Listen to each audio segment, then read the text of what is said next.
What's up, everybody? Time for some Beefy Boys breakdown. We're going to get started here shortly. I always say it was a good card last night, but last night's card was great, not good. Good cannot be used to describe last night's card. Got to use the word great. No pun intended. Let's get Harrison on here. But we keep it pushing these heavyweights, man, because we've been riding the Daukaus train for a full minute here. I'm shoveling a lot of coal. We have been, though, for months, if not a year. I mean, we've been high on Daukaus this whole time. The first time we watched him fight, we were like, this guy moves different than other heavyweights. He presents different puzzles than other heavyweights. We've been high on Daukaus from jumping. I mean, I guess it's not too hard to be high on a undefeated guy, or at least undefeated in the UFC. But, I mean, at first, his first couple of fights, we saw it in him early. I'd say between him and Aspinall, there's not two other heavyweights that we could be higher on recently. Like, I think we've just been speaking about how much we think their future holds because, just like you just said, Daukaus's movement combined with his power while also not being like an out-of-shape heavyweight, you know what I mean? Like, a lot of those heavyweight guys are slightly out of shape. And it's not like load-up power. It's not like big overhand power. It's not catch a guy slipping with a counter power. It's like just natural. Like, he just throws normal, but it, like, has devastating effects. Like, I don't know. I like his style a lot. And I do too, man. And I didn't even realize he was already in the top 10, to be completely honest. Like, I knew he was, like, ascending, but when I saw he was already at ranked 10, I was like, oh, okay, wow. So it's no longer kind of like the secret. It's no longer like a slept-on guy or an up-and-coming guy. Like, he's arrived at the party. He's top 10.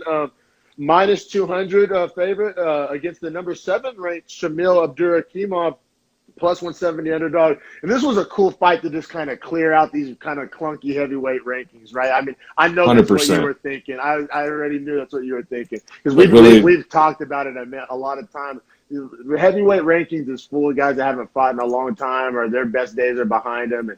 And you literally took the words off my brain, man, because I was just about to ask, when is the last time Abdurakimov even fought? Like, how did he get to rank 7? So I had to go look it up last night, right? Did you pull it up? Yeah. So the last time he fought was September 7th, 2019, when Khabib and Poirier fought. That was the last time he fought. That was the last time he fought. Wow. And it was against Curtis Blades, and he got KO'd by Curtis Blades. So he's just been camping on that spot. Like, bro, and his last win before that was in April 20th, shout out 420, against Marcin Tybura. And it's like, that's not the most quality win either. And now I remember that. That was Tybura's last loss, I believe. And I think that's right. I believe that's correct. And I think Tybura learned a lot from that fight. Yeah, but Tybura was super young. But yeah, man, so obviously this fight took place at heavyweight. And, man, just an absolute domination on the feet, which was cool. And am I remembering this right? Was Abdurakimov trying to grapple and Daukaus kind of neutralized it? Or I just remember this as essentially being kind of a kickboxing match. Man, I think there were a couple times where Abdurakimov tried to get into like a clinch or like a really close range boxing match, like almost dirty boxing. But Daukaus wasn't having any of that. No, he was able to maintain distance beautifully. Yeah, his footwork is great. And then just like you were saying, like his fluidity with the amount of power that comes still while being that fluid, it's hard to come in on. Like, he does not load up on shots. He just throws them straight and clean. And, yeah, I love watching it. But they land just as hard as a guy fucking loading up and letting go. So it was Daukaus is striking. So he dropped him essentially knocked him out. A lot of people say Abdurakimov was knocked out in the first round.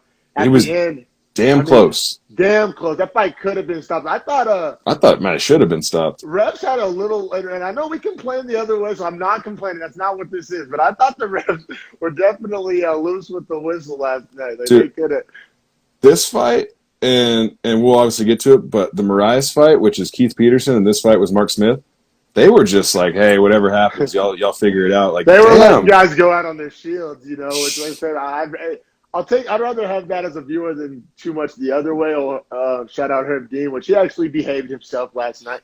But yeah, man, like I said, debatably, a lot of people thought this fight was over in the first. Like some people say, but then at the end of round 2, he drops him again, and then this time finishes him off with elbows and makes no doubt about it. A minute and 23 seconds into the second round. So even kind of lends more argument that the fight probably should have been stopped in the first. I thought that could have and probably should have been treated as a walk-off KO. Because the first time he dropped him, hit him so hard, you see the spit come out of his mouth, and I was like, damn, that's a hard shot. Like, that's a hard shot. That was like a video game shot, like that Mortal Kombat shot. But the second time he hit him, the exact same thing happened. He knocked spit out of his mouth again, and the first time was a left, the second time was a right. Yes. And when he hit the ground, his eyes are looking this way, and Daukaus is this way. Yeah. So I was like, oh, you're done, bro. Like, you're done. And then Mark Smith didn't stop it. Daukaus started to walk away. And then Mark Smith was like, you're still fighting. And Chris Daukaus was like, I guess I'll hit him really hard. Mark Smith was feeling savage last night. Dude, yeah. Yeah, absolutely. That was a brutal fight. I mean, dominant performance by Daukaus. He said knockout power in both hands display. Literally, essentially knocked the guy out with one of each hands in the same fight. Essentially is what happened. Like, that's essentially not a disaccurate way of saying that, describing that fight. Now, I do want to ask you, because I think it's like an important distinction as far as how scoring works. So he dropped him in the first round with about 30 seconds to go, right? Yeah. With all the damage he put on and how close he was to finishing him, did you score at 10-8 or 10-9 in the first? I scored a 10-9, but I have no problem with the 10-8. I honestly maybe am kind of mad at myself I didn't 10-8. I think the rest of the round was kind of competitive enough, but then that was a nut hair away from ending the fight, which is what a 10-8 is supposed to signify. Right. I'm kind of feel like a hypocrite for giving it a 10-9, but in the moment I gave it a 10-9. It's weird, man, because I did too, and I put in parentheses 10-8 question mark, like I'm questioning myself, like, should I give this a 10-8? And I didn't. Yeah. But I think looking back, I think I should have given it a 10-8. We're right in the same. I could not agree more. I'm feeling the exact same way this morning. Maybe it was the 805s I was drinking, but maybe I was feeling savage like Mark Smith. I don't know. But, God, savage is the right word for Mark Smith last night, man. He was just like, yeah, whatever you guys want to do it.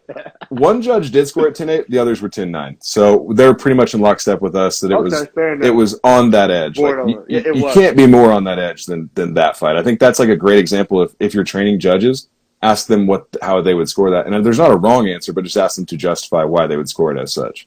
Yeah, no, for sure. There's an argument to be made on each side, but yeah. So, yeah, just another outstanding fight on the prelims. Daukaus, man, I mean, he just beat 7. The way the UFC works, I mean, if he's not in the top 5, he's definitely fighting top 5 next. I mean, that's typically how this situation goes. So I have the rankings right here.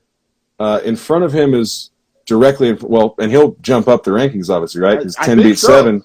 He'll probably just jump to 7 or 8, right? Wouldn't you imagine? Or maybe 6, yeah, I think. That's usually they're generous with it lately. Well, and also Makhachev. God, that's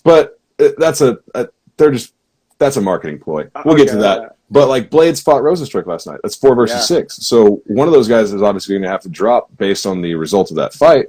So I think that's pretty solid that Chris Daukaus is going to probably be 7 come whenever the new rankings come out. I mean, he's looking at Volkov. He's looking at Derek Lewis. He's looking at Tybura. Big dogs. Yeah, and I think those are the 3 guys he called out, if I'm not mistaken. I wouldn't be mad at any of those fights. They literally signed me up for any of those, and that's like I said, that's going to just clear up the picture even more. Because if he beats one of those names, he is a big dog. He's not fighting the big dogs. Do you think the UFC goes buzzsaw mode and makes him fight Tom Aspinall to figure out for them who they want to put all their promotional dollars into? I think it's the exact opposite. Me too. Trying to clear the old guys out. I think and I'm not mad at it. I would do the exact same thing. Yeah, good business decision for the UFC. And you save those fights for bigger when both of those guys are bigger. Right. And I think they will both be top 5. Like maybe fight for a belt one day. I mean, that's not an inconceivable. I mean, maybe I'm jumping the gun a little bit. We've seen a lot of young hot shots start hot and fizzle out, but it's not inconceivable to say that these 2 guys could be either in a number 1 contenders bout or fighting for a belt each other one day. That's completely, in my opinion, reasonable. I'm talking maybe 2-3 years down the road, but. Well, I think Aspinall is really interesting for a bunch of these heavyweights just due to the fact that he's a black belt pretty much from birth because his dad obviously is an instructor and he's been in it literally his whole life. But then he also he was the sparring partner, or one of, I should say, sparring partners for Tyson Fury before he came over to the UFC. So clearly he has hands for days. Certified.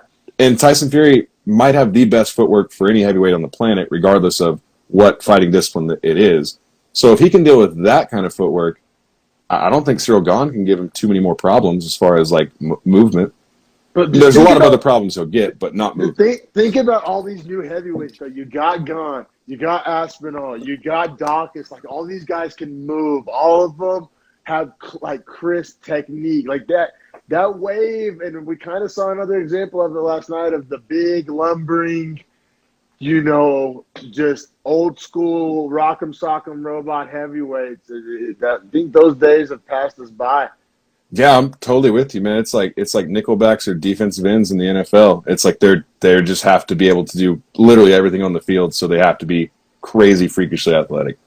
Yeah, no, it's the bygone days of just having a really good left and right and having a lot of power. I think that era of UFC heavyweights is over. Some could say it ended, back whenever DC won with wrestling, and there's different. I mean, Miocic was a quick, smaller heavyweight, so it's not the first. But I'm just saying, you're seeing it just kind of flush out the division of all these kind of big, slow guys, essentially.